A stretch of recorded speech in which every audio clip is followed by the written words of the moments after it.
Hey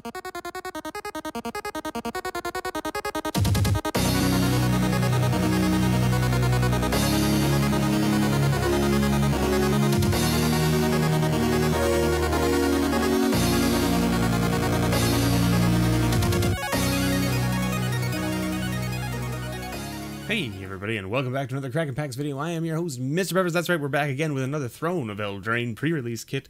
We're going to crack this open today, do a little bit of a build, but we're also going to talk to you about something interesting, and that is the exotic MTG 31 Days of Christmas. If you watched my Tuesday video, you'll know that I talked about it there as well. There should be a link below in the description to that video.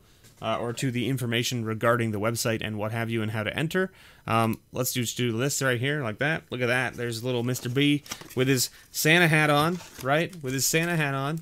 So, like, you know, who's ready? Still no white die. Look at that. How many kits have we opened? So, how many kits have we opened and we haven't hit a white die yet? So there you go. Make sure you go check out the links below in the description for Exotic MTG's 31 Days of Christmas. There's a lot of great creators involved, and not just great creators, but we also have a bunch of sponsors involved as well. There's a code. Yeah, there's a code in here. Who wants a code? Ready? First come, first serve. Boom. There's your code, everybody. Who wants that code? I hope you redeemed it. There it is. I'm gonna just rip that up now. So if you didn't get it, it's gone. It's gone now forever. Gone forever. Alright, let's do this. A little bit of a build here. I always like to leave the promo card until the end. Take a look at it at the end. See, we got red here, white here, blue here. Wow, this pack is full of playables. So tiny playable, playable, playable, playable, playable. Alright. Also playable. Artifact, sure. Puppet, not so much. Grumgully, though. Grumgully's fun. Midnight Clock. And a foil rare. Foil Sundering Stroke. Sundering Stroke is an interesting one. I'm not sure how I feel about it in, like, a limited scenario. Just because...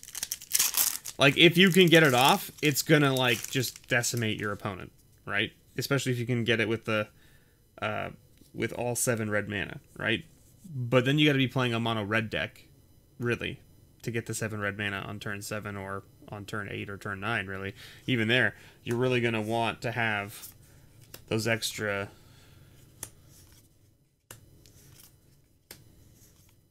the extra red. Like, you're gonna need it. You're going to be playing mono red if you want to try and get there, basically. Put it that way.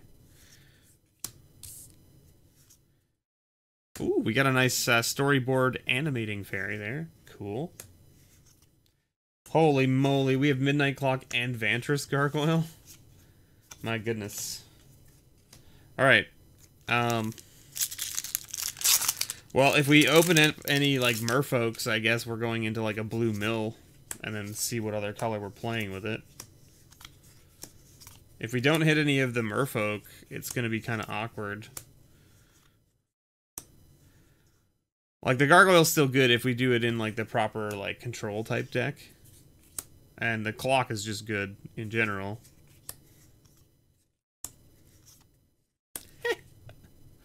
Alright, how about Oko? I mean, Oko pushes us heavily into blue, doesn't it? Fair. It's fair. It's gonna get banned, right? We're gonna see it get banned on... well, I mean, it may already be banned by this point, I guess, right? By the time you guys are watching this video, it may have already been banned. So that's kind of funny. Oko, you came too late, sir. You showed up too late. In video form, anyway. Another land there. Revenge of Ravens is good. Turn into a pumpkin is good. Mysterious Pathlighter is good. And then we have an Oathsworn Knight. A junk card. Good old junk cards. Who doesn't like a good junk card from time to time, right? Everyone's favorite. We need the goose. Give me the goose. If we get the goose in this pool, we'll probably go Bant. That's my assumption here. Right now, obviously, we're leaning toward Simic. Another animating fairy storyboarder art. And another Revenge of Ravens. Oh my goodness. And a Clackbridge Troll. Holy moly. Clackbridge Troll is also just a beating in limited. It's such a beating in limited. It's a very good card.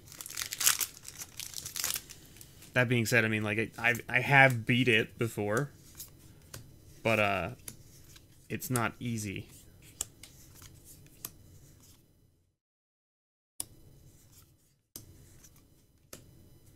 Alright, we got some nice fixing here with the spinning wheel. That's good to have. An Iron Crag Pyromancer is not really what we're looking for. This card can do work in the right deck, but you have to really be drawing lots of extra cards. And we don't really have any of the other things that pay off for drawing extra cards. And I mean, like, we do have card draw, like we have one...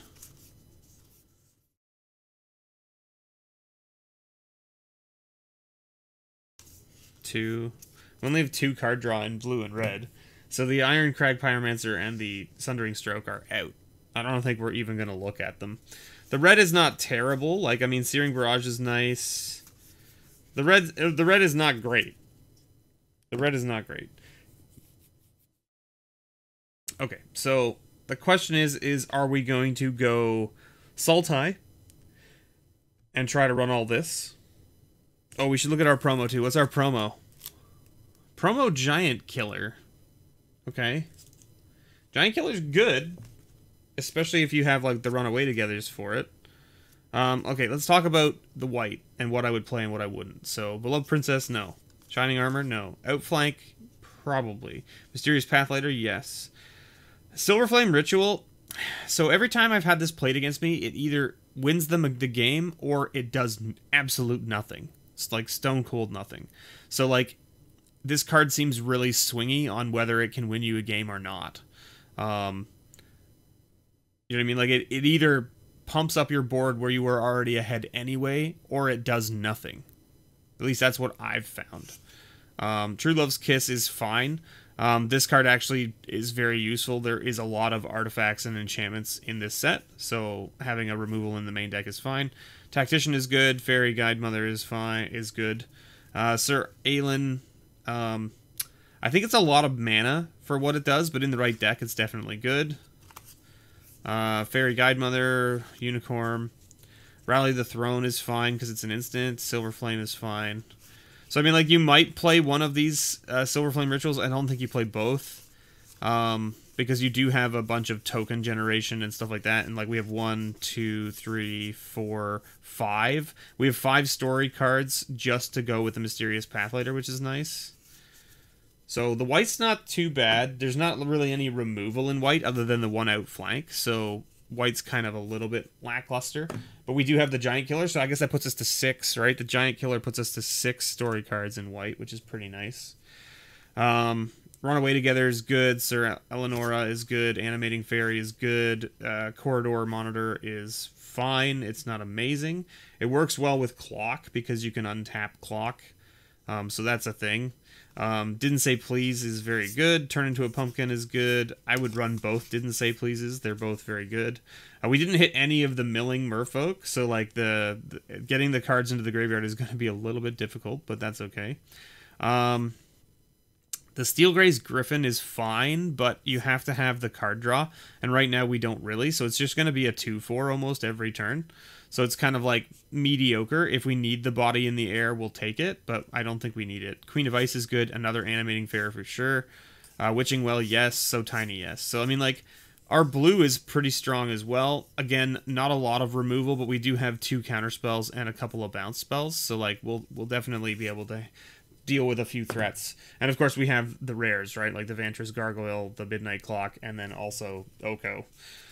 In black, Lost Legion I wouldn't play in this scenario because it's double black on 3. Revenge of Ravens I would definitely play. Borrow Witches, no. Giant Skewer, no. Revenge of Ravens, yes. Lockwing Paladin, probably no. Reaper of Night, yes. Malevolent Noble, maybe. This is a maybe. It's a good 2-drop. If we have enough black, I would put it in. Bacon to a Pie for sure. Festive Funeral is a maybe. And then the second Reaper of Night, absolutely. Right? So Like our black is a nice splash, and we get like the Clackbridge Troll as well, so we can definitely look at splashing black. And I think we're looking at I think at Simic Splash Black. So the Mara Leaf Rider is, I love this card, and with Oko, this card is great because you can basically just nullify their whole board and make them block this 3/1 while you swing in with everything else. So it's definite maybe for us. Fell the Pheasant is actually okay as well. I'm going to put it at the back just because it's not super needed at the moment. Garen Brig Paladin is good, even if you can't play it Adamant. It's still a 4/4 that can't be blocked by creatures with power 2 or less. So it comes into play. Return to Nature is just a better card than, like, in my opinion, it's a better card than True Love's First Kiss because it's 2 mana as opposed to 4. Now, it doesn't draw you a card, I guess, but it also gives you the option of getting rid of other things, artifacts, enchantments, or removing a card from a graveyard, which can matter. I don't know if we would run a second Mara Leaf Rider, but probably. Curious Pair, for sure.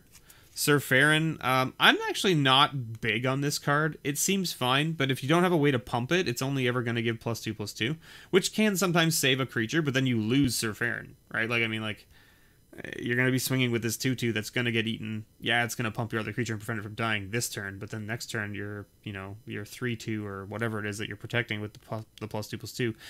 It's not going to do much. Now, if you're in the right aggro deck, this absolutely helps, right? And like Sir Farron with the Mara Leaf Riders might actually be a decent combo because you can give the +2 to here and then make them all have to block this so that this trades with a bunch of their things and Sir Farron lives, which means you can swing with it again the next turn.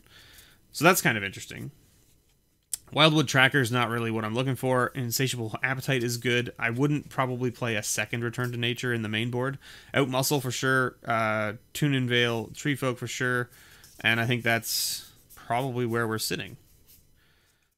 So I think, like, it definitely looks like we're playing some sort of, like, Sultai mix of things, right? Because Spinning Wheel for sure goes in because it fixes our mana. Weapon Rack definitely goes in because we have the 2 Animating Fairies. Gingerbrute probably goes in. And then the only other one that I would play here is, like, maybe the Signpost Scarecrow if we need the fixing, which we kind of do. We don't really have any of the Rosethorn Acolytes for green. The Prophet of the Peak, I actually am not huge on this card. It's okay. It's a 6 mana 5/5, so it's a big body, yes. And it does scry 2 when it comes in, but then it just does nothing else, really. Which is kind of, like, not amazing. And there are a lot of things in this set that are bigger than 5/5 or flying, for instance, and this just does nothing about them, right? So it's kind of like an awkward one, but, like, it's possible that we do something with it. I don't know. We'll have to see. I guess, like, if you... Yeah, so I think we would probably play the Signpost Scarecrow, and that's about it. Out of these, yeah, that seems right. So I think we would end up going like Sultai with Oko and the Clackbridge Troll and the Midnight Clock and the Vantress Gargoyle. I think that's pretty sweet, actually. It's not too shabby. And then that allows us to play none of these. That allows us to play none of these, really, because we definitely don't want to be relying on quadruple black when black is our splash, and we don't want to be trying to play the Arcanist Owl if we're not playing blue and white. So, and then obviously we're not in green-red, so Drumgrully doesn't really do much for us. It's possible that you want to, like, look at these a little bit heavier than some of the other cards we looked at, but I think that this would be the most fun. At least I would enjoy it the most. It's kind of up my alley. These Revenge of Ravens are absolutely soul-crushing, too, to most decks in this format, because a lot of decks have, like, 2/3s and, 3Xs or things like that, and they don't want to swing at you to do 2 damage and hit themselves for 1, right? And if you have 2 of these out, it negates all of their 2Xs, because if they swing with a 2X, you don't even have to block it, because it's basically just going to eat their own health. Right, so these are just soul crushing, these Revenge of Ravens. And then the Bake into a Pie is just a solid removal spell. And yeah, I know that we've got, like, most of our black splash is like double black, but that's okay because it's a lot of late game stuff. So, like, turn 5, right, like the Bake into a Pie, we're not really looking to play it on turn 4, really, unless we absolutely have something that we're like, oh no, we need to get rid of that. And then, like, the Reaper of the Night on turn 4, we only need 1 black, so that's not too bad. And then we don't need the double black until turn 7. So the fact that we also have the Signpost Scarecrow and the Spinning Wheel to fix our mana is not terrible. And And then, of course, you know, we've got Oko and Gargoyle and Midnight Clock, along with a whole bunch of other, like, decent blue stuff to get in the way early game. We've got, like, a So Tiny and all that kind of stuff. And then in our green, we have some good stuff on the ground early game, right? Yeah, we've got a nice curve of, like, 2 drops in green.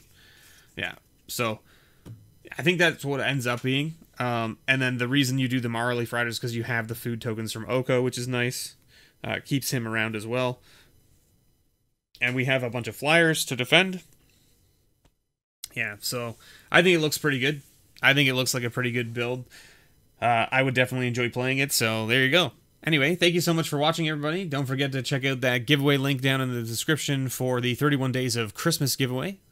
If you haven't checked it out already, I would greatly appreciate it. And I hope you all have a wonderful day. And as always, may your pulls ever be better.